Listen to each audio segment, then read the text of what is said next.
Olahraga, salam sejahtera untuk kita semuanya.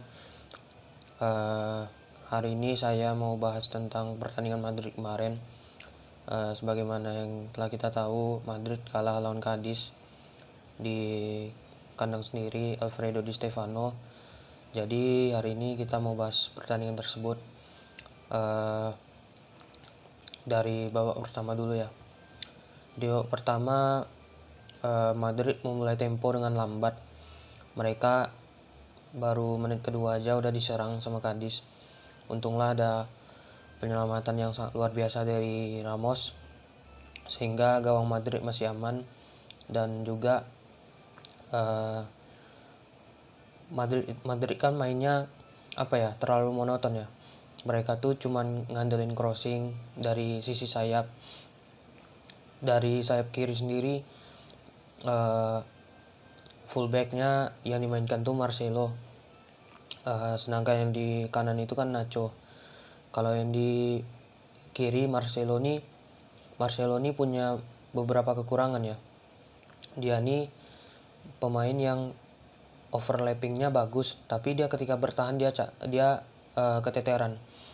Makanya sisi kiri Madrid tuh sering dapat ancaman lah dari Cadiz.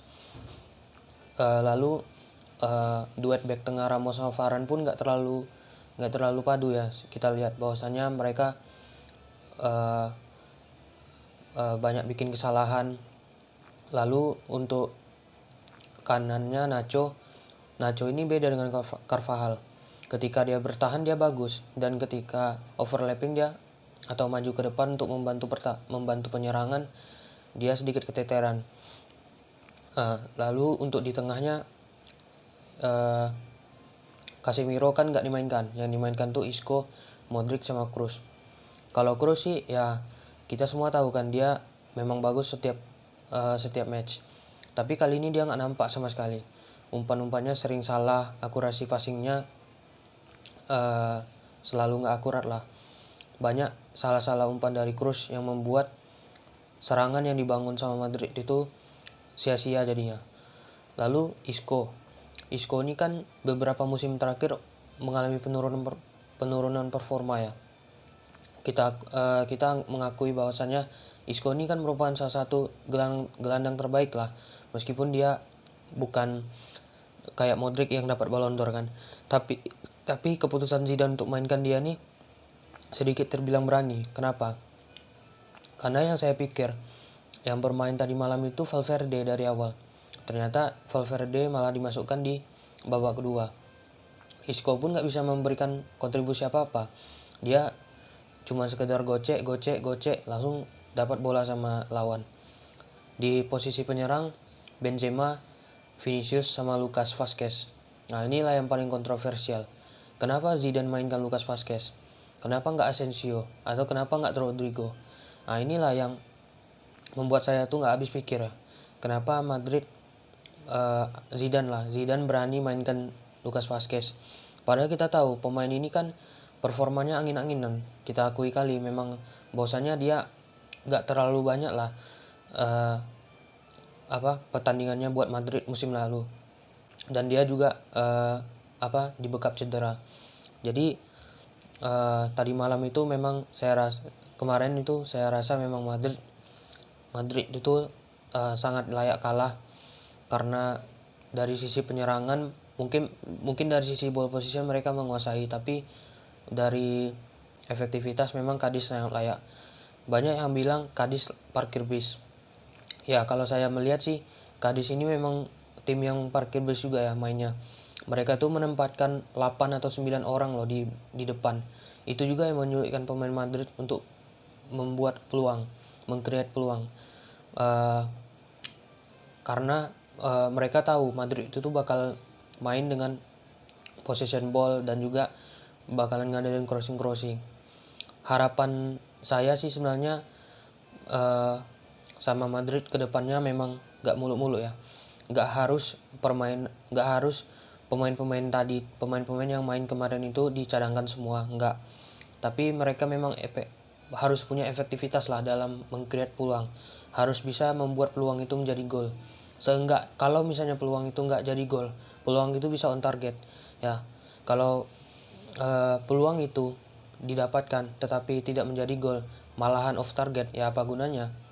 Sama aja kita nggak usah buat, sama aja pemain tersebut nggak usah buat peluang. Karena apa? Jujur, dari 5 pertandingan Madrid itu cuma mencetak 6 gol loh.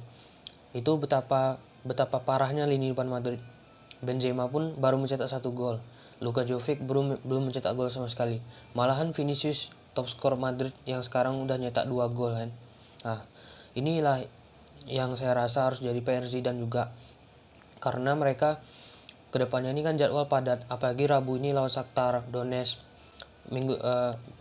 Sabtu depan El Clasico lawan Barcelona, 3 hari kemudian lawan Mönchengladbach di Champions League. Jadi pemain-pemain ini harus punya apa ya, harus punya fighting spirit yang tinggi lah, karena Madrid juga di 2 musim terakhir nggak dapat UCL, jadi mereka bernafsu lagi untuk mendapatkannya. Jadi dengan materi pemain seperti ini, saya juga sebenarnya jujur belum terlalu yakin Madrid bisa mengulangi prestasi musim lalu seperti juara La Liga atau malahan juara Liga Champions. Karena jujur, kompetitor-kompetitor sekarang itu sudah berbenah lah. Barcelona kita lihat sudah berbenah, Bayern Munchen, PSG, dan tim-tim Eropa lainnya. Itu kan mereka pengen sekali mendapatkan gelar tertinggi di Eropa, yaitu Liga Champions. Nah, jadi pertandingan kemarin itu memang Madrid layak kalah, dan Madrid pun mainnya monoton kali sih saya lihat, terlalu ngandelin crossing, nggak ada ngandelin dribbling dari atau seloran dari pemain-pemain yang cepat. Vinicius pun tadi malam sebenarnya nggak nampak. Kenapa? Karena dia tuh cuma bisa gocek-gocek terus dapat bolanya sama lawan. Itu kan salah satu kerugian juga lah ya, kenapa Vinicius mainnya seperti itu kemarin. Tapi saya rasa dia tuh bakalan terus dikasih kesempatan sama Zidane, karena juga umurnya masih muda. Dan bagi kalian juga yang mungkin bilang kenapa Zidane terlalu menganak-emaskan Benzema, ya jujur saya nggak tahu alasannya kenapa. Tapi Benzema ini kan selama beberapa pertandingan terakhir dia pun nggak perform ya, dapat peluang nggak gol, dikasih kepercayaan nggak bisa menyelesaikan dengan baik. Itu kan salah satu kekecewaan lah pada dirinya. Tapi yang saya herannya kenapa Zidane tuh nggak pernah mainkan Jovic sendiri itu di starter. Kenapa dia duetkan, malahan dia kemarin duetkan Benzema dengan Jovic loh lawan Betis sama Valladolid. Tapi mereka pun nggak bisa berbuat apa-apa karena ujung-ujungnya bukan mereka yang mencetak gol, malahan pemain lain. Jadi saya harap sih permainan Madrid kedepannya meningkat. Kalau seperti ini terus ya El Clasico ya saya nggak tahu lah ya, mungkin bisa aja kalah, bisa aja ya. Tapi nggak menutup kemungkinan juga Madrid bisa menang, ataupun nggak usah menang, imbang lah setidaknya. Karena kan kita tahu Barcelona meskipun kemarin kalah lawan Getafe, tapi mereka kan menunjukkan fighting spirit juga melawan Getafe kemarin, dan bisa jadi ancaman juga buat Madrid musim ini. Jadi Madrid tuh harus berubah, evaluasi untuk pertandingan selanjutnya, karena lawan-lawan yang dihadapi selanjutnya ini kan lebih berat lagi di La Liga, apalagi di Liga Champions. Belum ketemu tim-tim yang levelnya setara dengan Madrid lah. Jadi permainan mereka memang harus berubah. Jangan sampai bermain lawan Cadiz kemarin. Dan kalaupun ada pemain yang cedera, ya semoga mereka bisa recovery secepatnya, karena kan kehilangan pemain inti itu sangat merugikan ya. Apalagi Madrid musim ini juga nggak beli pemain, mereka cuma mengembalikan pemain pinjaman seperti Odegaard. Jadi saya harapkan pemain yang main kemarin itu bisa perform lagi lah untuk next match. Oke, itu aja dulu. Nanti kita buat